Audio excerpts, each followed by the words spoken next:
আমরা আজ চলে এসেছি কুদঘাট অঞ্চলে পল্লী উন্নয়ন সমিতি ক্লাবে। এইবারে পুজোর যে ভাবনা, এই ক্লাবের যে থিম, সেই সম্পর্কে আমরা কর্মকর্তাদের থেকে জেনে নেব। আপনাদের যে এইবারে দুর্গাপুজোর যে থিম, এইখানে এই থিমের নাম এবং এই থিমের যে পরিকল্পনা, সেই পরিকল্পনা আপনাদের মাথায় কী করলে যদি একটু সেই সম্পর্কে বলেন। নমস্কার, আমি শুভ সাহা, পল্লী উন্নয়ন সমিতি ক্লাব থেকে। আমাদের এবছর 71তম বর্ষ। এবছরে আমাদের শিল্পী শ্রী রঘুনাথ তামলি ভাবনা হচ্ছে চারিকল্প। চারিকল্প যে সংখ্যাটা রয়েছে, সে মানে আমরা তুলে ধরেছি হচ্ছে মায়ের যে চার ধরনভাবে মাকে যে আরাধনা করা যায়, সেই চারটি কল্পকে আমরা তুলে ধরেছি। সেটা হচ্ছে আমাদের প্রথম কল্প হচ্ছে ঘট, দ্বিতীয় কল্প পট, তৃতীয় হচ্ছে সরা এবং চতুর্থ কল্প হচ্ছে মূর্তি। এই চারটি বিষয়ের ওপর ভিত্তি করে আমাদের এবছরের পুরো থিম ভাবনা গড়ে উঠেছে। আমাদের প্যান্ডেলে নানান রকমের নানান জেলার নানান শিল্পীদের সরা আপনি আসলে দেখতে পারবেন।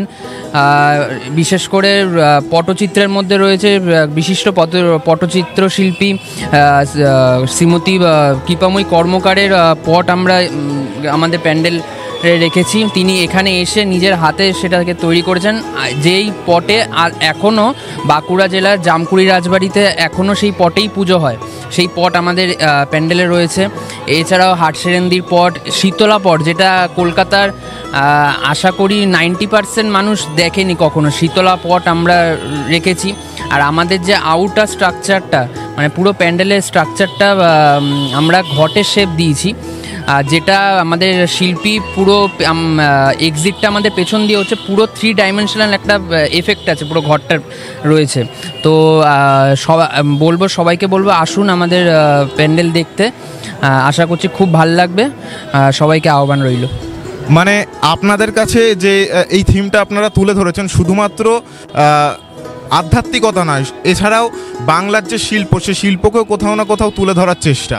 বাংলার যে শিল্পগুলো আমরা এখন বিভিন্ন জায়গায় দেখতে পাই না বললেই চলে, মানে ম্যাক্সিমাম জায়গাতে আমরা দেখতে পাই না, যে বিভিন্ন কুটির শিল্প থেকে শুরু করে বিভিন্ন রিচুয়ালস আমরা যেগুলো দেখতে পাই না, এই শিল্পগুলোর মাধ্যমে যে রিচুয়ালসগুলো পালিত হয়, তো সেটাও আপনারা কোথাও না কোথাও তুলে ধরার চেষ্টা করেছেন।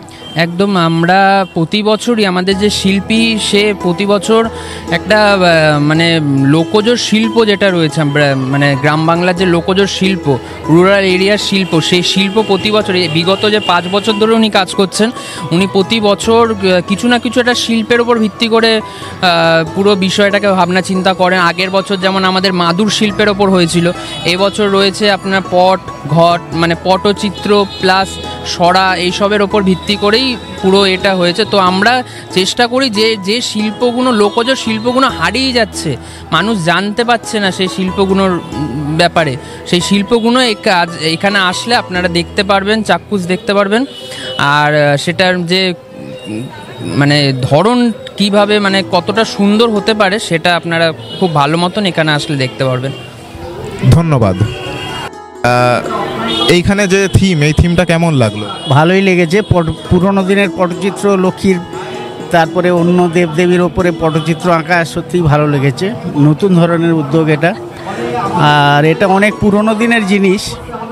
আর আমরা তো অনেক দিন আগে থেকে 70-এর দশক থেকে দেখে আসছি।